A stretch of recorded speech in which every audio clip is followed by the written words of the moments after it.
우리 에베소서 2장 19절 말씀을 보도록 하겠습니다. 그러므로 이제부터 너희는 외인도 아니요 나그네도 아니요 오직 성도들과 동일한 시민이요 하나님의 권속이라. 한 번 더 읽어볼까요? 그러므로 이제부터 너희는 외인도 아니요 나그네도 아니요 오직 성도들과 동일한 시민이요 하나님의 권속이라. 아멘. 이 말씀을 가지고 우리는 하나님의 가족입니다 라는 제목으로 같이 은혜를 나누기로 합니다. 저는 가족이라는 말을 참 좋아합니다. 그렇죠? 가족하면 이 따뜻함을 느끼게 합니다. 가족이라는 말을 들어도 왠지 행복하고 포근함을 느끼곤 합니다. 친근감을 느끼곤 합니다. 가족을 표현하는 한국에서 다른 단어를 쓰는 게 있는데 그 단어가 뭐죠? 식구라는 단어를 씁니다. 우리 식구, 우리 식구. 이런 말을 쓰잖아요. 저는 가족이라는 단어도 참 친근감이 있는데 식구라는 말도 하도 많이 들어서 그런지 몰라도 되게 내 마음에 와닿습니다. 식구라는 뜻이 뭡니까? 식구라는 뜻이 먹을 식자, 입구잖아요. 그래서 함께 밥을 같이 먹는 사람들, 함께 같이 밥을 먹는 사람들을 식구라고 부르죠. 가족은 밥을 같이 먹는 사람들이죠. 오늘 본문에서 하나님의 권속이라는 단어가 나옵니다. 권속이라는 단어는 household, family, 식구라는 의미를 가지고 있습니다. 우리는 태어날 때부터 엄마, 아빠와 함께 밥을 같이 먹습니다. 그렇죠? 같이 밥을 먹으면서 한 가족임을 느끼는 거죠. 어제 그렇게 싸웠어도 아침에 같이 밥을 먹으면서 우리는 한 식구구나 이렇게 느끼는 거죠. 또 회사 생활하면서 공부를 하면서 지치고 피곤하고 스트레스 받았는데 저녁에 같이 밥을 먹으면서 나에게 든든한 식구가 있구나 이런 생각을 갖는 거잖아요. 부부가 왜 닮아갈까요? 닮은 사람이 결혼하는 경우도 있지만 부부가 닮아가는 경우가 참 많습니다. 한평생 서로 뭐하기 때문에요? 서로 얼굴을 맞대고 밥을 먹기 때문인 것입니다. 그래서 같이 매일 밥을 먹다 보면 얼굴을 보게 되고 그러면 닮아가는 것입니다. 그래서 서로 얼굴을 보고 식사를 하면서 내 가족이구나 라는 것을 느끼는 거죠. 제가 시골에 살았는데요. 거의 항상 저희 집에는 강아지가 있었습니다. 강아지가 있었어요. 온 가족이 저녁 식사를 같이 하면 이 강아지가요, 항상 저희 밥상 옆으로 찾아왔어요. 자기도 가족이라는 것입니다. 자기도 식구라는 것입니다. 같이 밥을 먹자는 것입니다. 분명히 강아지 밥을 따로 두었어요. 그리고 강아지 밥그릇에 아주 가득 밥을 주었습니다. 거기에 생선, 가시도 있어요. 그런데도요, 자기 밥을 먹지 않고요, 우리가 밥을 먹는 밥상 옆으로 꼭 와요. 그리고 우리가 안방에서 먹잖아요. 안방에 문을 닫고 안방에서 먹고 있으면 바깥에서 기다리면서 어떻게 하는지 아세요? 끙끙 하는 소리를 내요. 자기도 있다는 거예요. 여름이 되면은 토방에서 아니면 마루에서 밥을 먹을 때가 있습니다. 그러면은 바로 옆에 와가지고 이렇게 저를 쳐다보거나 우리 아버님을 쳐다봤어요. 그때마다 아버지 눈이나 제 눈이 마주치면은 항상 고개를 갸우뚱 오른쪽으로 갸우뚱 이렇게 갸우뚱거리는 것입니다. 생선살은 우리가 발라 먹고 우리가 먹지 못하는 생선뼈라든지 생선머리를 좀 달라는 거죠. 같이 나눠 먹자는 거죠. 제 어린 마음에 그렇게 느꼈어요. 우리는 한 식구인데 같이 나눠 먹자라는 소리로 들렸습니다. 지금도 저는 강아지 눈을 마주칠 때마다 고개를 갸우뚱했던 그 표정, 그 눈빛을 제가 잊을 수가 없어요. 얼마나 간절했든지. 그래서 아버님이 강아지가 귀찮아서 생선머리를 저 멀리 던져버려요. 그러면 가서 그걸 먹고 금세 와요. 밥상 옆에 앉아 있습니다. 그리고 예전과 똑같이 애절한 눈빛으로 우리가 보면 고개를 갸우뚱 하고 있는 거예요. 강아지조차도요, 같이 먹는 한 식구였어요. 그래서 강아지가 죽을 때 가족 가운데 한 사람이 죽는 것처럼 슬펐어요. 가족은요, 같이 밥을 먹는 사람이죠. 그게 가족인 것입니다. 그 식구인 거죠. 한국 가족은 같이 밥을 먹어도 말을 많이 하지 않습니다. 모르겠어요. 가족마다 다르긴 하겠지만 밥만 먹다가 끝나는 가족이 많습니다. 그래도 같이 밥을 먹으면서 내 식구라고 우리가 생각하는 거죠. 좋은 가족은 어떻게 하든지 함께 식사를 같이 하려고 합니다. 어떻게 하든지 저녁 식사라도 같이 하려고 그러죠. 언제 서로 얼굴을 맞대고 이야기를 나눌 수 있습니까? 식사할 때 서로 얼굴을 볼 수 있고 안부를 물을 수 있는 거죠. 식사할 때 최소한 30분 동안 같이 이야기를 나눌 수 있잖아요. 같이 식사를 하는 것이 참된 가족을, 아름다운 가족을 만들어낼 수 있습니다. 오늘 본문에서 예수님을 믿는 사람들을 누구라고 말하고 있습니까? 성도들과 동일한 시민이요, 하나님의 권속, 하나님의 가족이라고 말하고 있습니다. 우리는 예수님의 피로 의롭다함을 받은 성도들이 되었습니다. 또 하나님의 백성들과 동일한 시민이 되었습니다. 한마디로 말해서 하나님 나라의 동일한 시민권을 가진 사람들이 되었습니다. 미국에는 시민권자가 있고 영주권자가 있고 잠시 거주하는 거주자가 있고 여행자가 있고 서로 미비자들이 있습니다. 각 신분에 따라서 뭐가 있습니까? 차별이 있죠. 시민권자만이 투표를 할 수 있어요. 영주권자가 투표 못하잖아요. 시민권자만이 투표할 수 있습니다.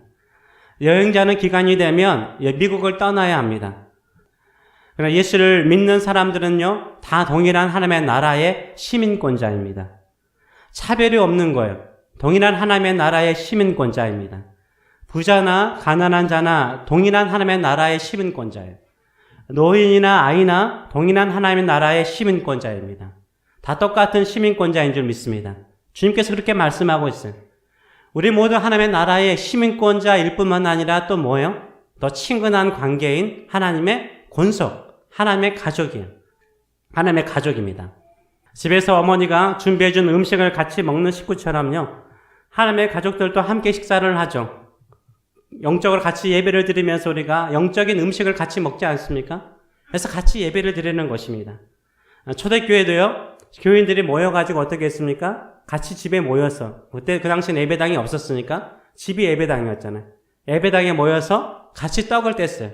음식을 같이 나누면서 함께 식사를 했습니다. 그게 바로 사랑의 공동체이고 교회의 모습이고 동일한 하나님의 시민권자요, 하나님의 권속의 모습이었습니다.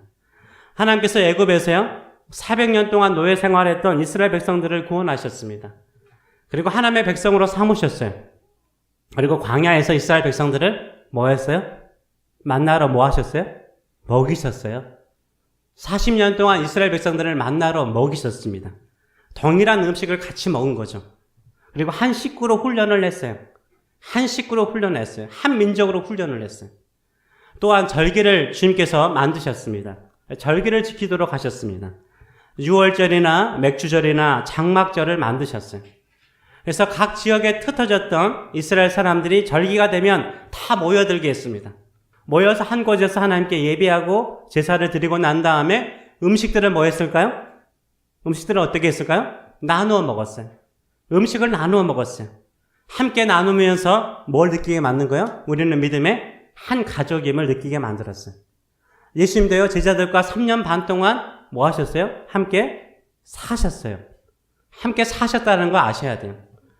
학교 생활하듯이요, 제자들이 각자 집에서 밥을 먹고 각자 집에서 잠을 자고 예수님께 와서 배운 게 아니라는 거예요. 예수님과 함께 잠을 자고 예수님과 함께 밥을 먹고 예수님과 함께 여행을 했습니다. 한 식구였어요. 한 가족이었습니다. 자녀들마다 사이가 좋은 가족도 있지만 자녀들끼리 심히 싸우는 가족도 있습니다. 예수님의 식구들인 제자들도요, 서로 누가 크냐라고 싸웠어요. 그때마다 우리 어머니, 우리 아버님들이 하듯이 예수님께서도 제자들에게 말씀하셨어요. 제발 좀 싸우지 마라. 우리는 한 가족이다. 서로 사랑하라. 서로 사랑하라. 이것이 내가 너희에게 주는 새 계명이다 라고 말씀하셨어요. 우리는 하나님의 가족입니다. 싸워도 우리는 하나님의 가족인 줄 믿습니다. 우리 식구입니다. 오늘 본문은 우리는 외인도 아니요, 나그네도 아니라라고 말하고 있어요. 한마디로 말해서 우리는 손님이 아니라는 거예요. 한 번 왔다 가는 손님이 아니라는 거예요. 우리는 한 가족이요, 한 식구라라고 말하고 있습니다. 천국에서도 우리는 함께 살아야 되는 한 가족입니다. 한 번 방문하는 사람일지라도요, 우리 교회 성도들은 그 방문자를 한 식구처럼 대해주시는 저 여러분 되시길 축원합니다. 아멘. 마치 고향 친정집에 온 기분이 들 정도로, 무슨 의미인지 아시죠? 마치 고향 친정집에 오신 기분이 들 정도로 우리 새로 오신 분들, 새 가족들을 환영해 주시는 저 여러분 되시길 축원합니다. 그게 교회의 아름다운 모습인 거예요. 그게 가족의 모습인 것입니다. 혹시 내가 이 교회의 손님이라고 생각하신 분이 계십니까? 우리는 식구예요. 한 식구예요. 하나님의 식구입니다. 한 가족입니다. 교회에 처음 오시면 뭔가 어색하고 서먹서먹해서 가만히 계시는 분들도 계십니다. 근데 우리 교회에 처음 오시는 분들을 제가 이렇게 보면은 그렇지 않은 것 같아요. 오히려 손님처럼 계시는 것이 아니라 한 가족처럼 행동하시는 모습을 보면서 제가 감동을 받아요. 우리 교회가 참 소망이 있다라는 것을 느끼곤 합니다. 한국에 가신 우리 오건사님. 오건사님도 저희 교회 오시자마자 점심 식사만 하시고 그냥 가시지 않으셨어요. 70세가 넘으신 할머니이심에도 불구하고요. 오히려 제일 먼저 식사를 마치고 난 다음에 부엌에 딱 들어가시더라고요. 앞치마를 하시고 설거지를 하셨어요. 오실 때마다 그렇게 하시잖아요. 가족처럼, 어머니처럼, 할머니처럼 행동하셨어요. 저에게는 얼마나 큰 감동이 되었는지 모릅니다. 여기 계시는 분 제가 언급하고 싶지 않지만 그래도 한번 언급하도록 하겠습니다. 윤모모 성도님. 우리 교회 처음 나오셨습니다. 근데 점심 테이블에 숟가락이라든가 젓가락이 없거나 냅킨이 없으면 선수 부엌에 들어가셔서 수저통을 가져오세요. 그리고 숟가락을 놓으시고 젓가락을 놓는 모습을 보면서 제가 감동을 받습니다. 오래된 식구처럼 행동하시고 우리 교회를 좋아하시는 것을 보면서 제가 얼마나 기쁜지 모릅니다. 설거지가 많으면 어느 남자 집사님들은요, 부엌에 들어가서 여자 성도님들보다 더 깨끗하게 설거지하세요. 저는 이런 모습이 너무나 보기 좋아요. 이건 무슨 모습이에요? 가족의 모습이죠. 정심도 서로 섬기겠다라고 하시는 모습을 보면서 이것이 가족이구나, 이것이 믿음의 식구구나라는 것을 느끼곤 합니다. 주일 예배를 드리면서 우리는 영적인 음식을 먹죠. 예배를 드리면서 영적인 음식을 먹죠. 예배 이후에는 우리 모두 육적인 음식을 먹고 서로 믿음의 한 가족임을 느끼는 거예요. 우리는 한 가족이요, 한 식구인 줄 믿습니다. 이 외에도 크게 수고하시는 많은 분들이 있어요. 많은 우리 식구들이 있습니다. 저는 그 식구들을 다 말할 수 없으니까 이해하시기 바랍니다. 우리는 하여튼 간에 믿음의 한 식구입니다. 식구인 것을 늘 기억하시고 살아가시는 저 여러분 되시길 축원합니다. 그렇다면 우리는 누구의 식구입니까? 누구의 식구요? 하나님의 식구예요. 하나님의 본속. 하나님께 속한 식구인 거예요. 우리가 예수님을 믿음으로 새로 태어났잖아요. 영어로는 born again 했어요. 우리가 누구의 가족으로 다시 태어났을까요? 누구의 가족으로요? 하나님의 가족으로 다시 태어난 거예요. 우리의 이름은 이제 하나님의 호적인 어디에 기록되어 있어요? 생명책에 기록되어 있어요. 우리 가족의 가장이신 하나님의 아버지는 우리의 영원한 아버지시고 우리는 영원한 하나님의 자녀인 줄 믿습니다. 우리가 하나님의 본속, 하나님의 식구라면 절대 잊지 말아야 할 것이 무엇입니까? 내가 누구에게 속한 식구인가를 잊지 말아야 돼요. 우리는 누구에게 속한 식구입니까? 하나님께 속한 하나님의 자녀인 줄 믿습니다. 하나님의 식구예요. 하나님은 우리 아버지시고 우리는 하나님의 자녀인 거예요. 이것을 구약에서는 뭐라고 말하는 줄 아세요? 언약이라고 말해요. 약속했다는 약속. 언약이에요. 항상 하나님께서 언약을 맺을 때는 나는 너희의 하나님이고 너희는 나의 백성이다. 이것을 기억하라라고 말했어요. 한마디로 말해서 손가락을 딱 끼고 도장을 찍은 거예요. 하나님께서 그렇게 하셨어요. 우리가 예수 그리스도를 믿는 그 순간 어떻게 된 거예요? 하나님이 언약을 딱 맺으셨어요. 나는 너의 영원한 아버지다. 너는 나의 자녀라 라고 말씀하셨습니다. 자녀들이 성장해서 고향을 떠나거나 집을 떠나서 따로 살 때가 있습니다. 그런데 한 가족이기 때문에 명절 때가 되면 부모님이 계신 고향집으로 찾아오곤 하죠. 저도 시골 출신이기 때문에 추석이랑 설이 되면 시골에 내려가곤 하였습니다. 시골에 가면은 친구도 만날 겸 친구 부모님에게도 인사도 할 겸 친구 집을 방문하곤 하였습니다. 제가 대학 시절에 기억에 남아요. 대학 시절에 추석날 시골에 내려가서 한 친구 집을 방문했습니다. 근데 그 친구가 이번 추석에는 제가 내려올 수 없어요 하고 부모님께 미리 전화를 했던 거죠. 근데 그 친구 어머니는요, 아들이 오지 않는 걸 알아요. 미리 내려올 수 없다라고 연락을 받았어요. 근데 음식을 푸짐하게 준비해 놓으셨더라고요. 아들이 분명히 어머니 죄송하지만 이번 추석에는 제가 급한 일이 있어서 내려갈 수 없어요. 연락이 왔음에도 불구하고 혹시나 내려올까봐 아들을 생각하면서 아들이 좋아하는 음식들을 푸짐하게 준비해 놓고 기다리고 계시더라고요. 저는 그 모습이 부모의 모습이라고 생각을 해요. 우리 하나님의 모습인 거죠. 우리는 하나님의 가족이요 식구입니다. 우리 하나님 아버지는 이런 부모의 마음을 가지고 항상 우리를 기다리시고 환영하고 계십니다. 누구나 환영하세요. 부자나 가난한 자나 노인이나 어린아이나 다 환영하세요. 그래서 우리가 하나님께 와서 예배 드리는 것이 기쁨이 되는 거예요. 왜요? 우리의 있는 모습 그대로를 하나님께서 그대로 받아주시기 때문입니다. 특별히 우리 예수님은 어린아이들을 대환영하셨습니다. 예수님께서 말씀을 전하실 때 어린아이들이 좀 찡얼거리고 소란을 피웠던 것 같아요. 그러자 제자들이요, 어린아이들을 데리고 온 부모들을 혼냈어요. 야단을 쳤습니다. 이때 예수님께서 이 모습을 보시고 어떻게 하셨습니까? 어린아이들이 내게 오는 것을 금하지 말라라고 말씀하셨어요. 그리고 어린아이를 영접하는 것, 그들을 환영하는 것은 예수님을 환영하는 것이고 예수님을 보내신 하나님 아버지를 환영하는 것이라고 말씀하셨어요.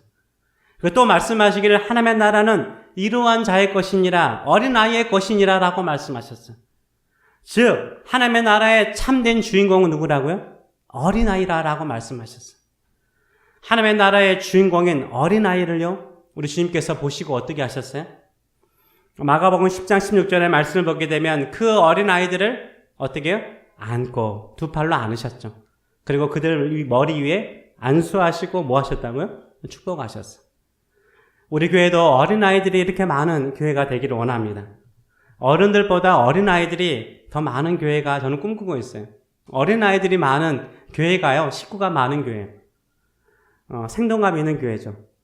노인들이 아무리 많더라도요, 노인들이 많은 집안을 보면서 식구가 많다라고 이야기하지 않아요. 어린아이들 몇 명밖에 되지 않는데도 막 시끌벅적하면 식구가 많다라고 이야기를 해요. 어린아이가 많은 교회가 식구가 많은 교회예요. 우리 교회도 어린아이가 많은 교회가 될 수 있도록 기도해 주시는 저 여러분 되시길 축원합니다. 아멘. 누구나 어떤 모습이든지 어떤 연령이든지 가슴으로 안고 축복하고 환영하는 것이 우리 하나님 아버지의 마음이요, 예수님의 마음입니다. 또 이것이 가족의 마음이죠. 서로를 환영하고 축복하는 모습이 우리 교회의 모습이요, 우리 교회의 또 미래의 길 축원합니다. 오늘은 미국에서 파더스 데이로 지킵니다. 믿음의 아버지는 어떤 아버지일까요? 디모데전서 2장 8절은 이렇게 말하고 있습니다.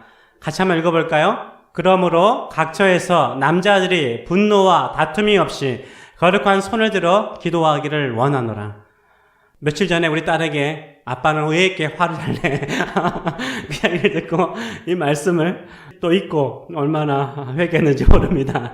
남자들은 뭐 하지 말라고요? 분노나 다투지 말래요. 오히려 뭐 하라고요? 거룩한 손을 들어서 기도하라 라고 말하고 있습니다. 아버지의 진정한 모습은 어떤 모습입니까? 두 손을 들어 기도하는 것이 아버지의 진정한 모습입니다. 두 손을 들어 기도하고 축복하는 것이 아버지의 참된 모습인 줄 믿습니다. 아브라함도 아들 이삭을 뭐 했어요? 축복했잖아요. 이삭도요, 쌍둥이 아들 에서와 야곱을 축복했습니다. 야곱도 12아들을 축복했습니다. 이들을 자신들의 이름으로 축복하지 않았어요. 이들을 자신들의 모은 재산으로 축복하지 않았습니다. 이들이 믿고 의지하는 여호와 하나님의 이름으로 축복했어요. 내가 믿는 하나님의 이름으로 축복했어요. 자녀들을 위해서 기도하는 아버지가 되시길 축원합니다. 내가 믿고 내가 섬기는 하나님의 이름, 예수님의 이름으로 축복하시는 아버님들 되시길 축원합니다. 어머니들은 어떤 어머니가 돼야 돼요? 품는 어머니가 돼야 돼요. 품는 어머니가 돼야 돼요. 성경에서 하나님을 여성적으로 표현한 것 가운데 하나가 뭡니까? 이 품는 거예요. 암탉이 알을 품듯 하나님의 백성들을 하나님 품으셨다는 거예요. 어머니는 암탉이 알을 품듯이 자녀를 품는 사람이 어머니예요. 암탉이 딱딱한 알을 17일 동안 품으면 어떤 변화가 일어납니까? 그 알 속에 있던 그 병아 수정체들이 자라잖아요. 그리고 병아리로 성장해서 자기 부리로 스스로 알의 껍질을 깨트리잖아요. 엄마가 깨트리지 않잖아요. 그 병아리가 스스로 깨트려서 나오는 거예요. 자녀를 변화시키는 건 뭐예요? 어머니의 품는 사랑이죠. 어머니의 품는 사랑이에요. 아버지는 두 손을 들어서 기도하고 축복하고, 어머니는 영원한 사랑으로 품는 것이 아름다운 가족의 모습이죠. 이런 아버지의 모습, 이런 어머니의 모습이 누구의 모습이에요? 우리가 섬기는, 우리가 믿는 하나님의 모습인 거예요. 예수님은 하나님과 인간 사이에 있는 벽을 허물어 버리셨습니다. 또 인간과 인간 사이에 있는 높은 벽을 허물어 버리셨습니다. 어떻게 해요? 자기의 몸으로 허물어 버리셨어요. 십자가의 죽으심으로 허물어 버리셨습니다. 그리고 우리가 하나님의 자녀, 하나님의 식구가 되게 하셨습니다. 예수님을 믿으면 누구나 하나님의 자녀가 됩니다. 하나님께 속한 하나님의 식구가 됩니다. 누구나 예수를 믿으면 영적으로 다시 태어납니다. 누구의 가족으로 다시 태어납니까? 하나님의 가족으로 다시 태어납니다. 하나님은 영원한 우리 아버지가 되셔서 우리를 축복하시고 보호하시고 품어주시고 새로운 삶을 만들어주십니다. 이것이 하나님의 나라의 가족의 모습입니다.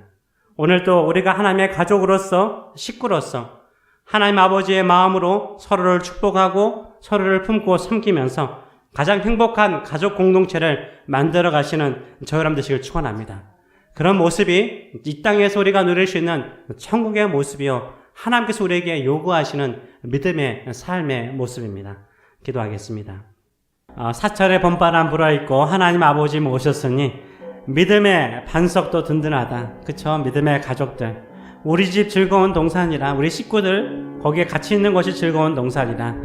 어버이 우리를 고이시고 우리를 돌보시고 동기들 사랑에 뭉쳐있고 기쁨과 서러움도 같이 하니까 한간의 처가도 천국이다. 아침과 저녁에 수고하여 다 같이 일하는 온 식구이지만 한 상에 둘러서 먹고 마시니까 여기가 우리의 낙원이다, 천국이다. 고마워라 임마누엘, 예수님만 섬기는 우리 집. 고마워라 임마누엘, 복되고 즐거운 하루하루. 우리 가족이 있음으로 말미암아 행복할 수 있고 즐거울 수 있잖아요. 하나님께서 우리를 그렇게 하나님의 자녀로, 가족으로 삼으셨습니다. 우리가 서로를 사랑하고 품어주고 한 상에서 둘러앉아서 서로 식사를 하면서 서로를 축복하고 격려하고 위로하고 또 하나님께서 너를 통해서 놀라우신 일들을 이루실 것이다. 하나님의 이름으로, 예수님의 이름으로 축복하는 것이 임마누엘의 가정이요, 하나님이 축복하시는 가정이요, 여기에서도 우리가 누릴 수 있는 낙원이요, 천국의 삶인 줄 믿습니다. 하나님, 아버지들은 거룩한 손을 들어서 축복하고 기도하고 어머니는 암탉이 알을 안듯이 품고 사랑의 줌을 통하여서 아름다운 천국을 만드는 가정 되게 하여 주시옵소서. 우리 같이 한번 기도하겠습니다. 살아계신 하나님 아버지, 너를 감사드리나이다. 우리를, 예수 그리스도를 믿는 우리를 그저 어떤 한 손님이거나 외인으로 생각하시는 것이 아니라 하나님의 본속으로, 하나님의 패밀리로, 하나님의 식구로 삼아주신 것을 진심으로 감사함을 드립니다. 우리를 하나님의 자녀로 삼아주시고 늘 하나님의 은혜의 밥상 안에서 하나님의 은혜의 음식을 먹으면서 은혜 속에 살게 하여 주신 것을 진심으로 감사함을 드립니다. 우리도 하나님 아버지 한 식구와 한 가족을 이루는 우리 가족들, 하나님 아버지 아침과 저녁으로 수고한 가족들, 함께 한 상을 앉아서 둘러앉아서 식사를 함을 통하여서 한 식구인 것을 알게 하여 주시고 서로 축복하고 서로 격려하고 서로에게 꿈과 비전을 심어줌을 통하여서 아름다운 천국과 낙원을 이룰 수 있도록 축복하여 주시옵소서. 우리 교회도 하나님 아버지 함께 식사를 할 때마다 하나님 아버지, 아버지들은 두 손을 들어서 자녀들을 축복하고 어머니들은 자녀들을 사랑의 품으로 품어줌을 통하여서 이곳이 작은 천국이 되는 우리 나클랜드 새교회가 될 수 있도록 축복하여 주시옵소서. 오늘도 함께 음식을 나눕니다. 수고하는 손길들이 있습니다. 하나님 아버지, 그 손길들을 복되게 하여 주시고 함께 나눕니다. 우리가 믿음의 한 가족인 것을 우리가 알고 느끼면서 서로를 사랑하고 서로를 섬기고 서로를 격려하고 서로에게 복을 비는 믿음의 가족들 되게 하여 주시옵소서. 이제는 우리를 위해서 십자가에 죽으시고 하나님의 자녀로 삼아주신 우리 주 예수 그리스도의 무한하신 은혜와 너는 나의 영원한 딸이요 아들이다라고 언약 맺으시고 도장 찍으시고 약속하시고 생명책에 우리의 이름을 기록하신 하나님 아버지의 크신 사랑하심과 오늘도 암탉이 알을 뿜듯이 우리를 늘 품어주셔서 우리를 새롭게 하셔서 능력 있는 인생, 하나님을 위해서 값진 인생으로 만들어주시는 성령님의 교통하심과 임재하심이 사랑하는 성도들 머리 위에, 사랑하는 자녀들 머리 위에 영원히 함께 하시기를 축원하옵나이다. 아멘.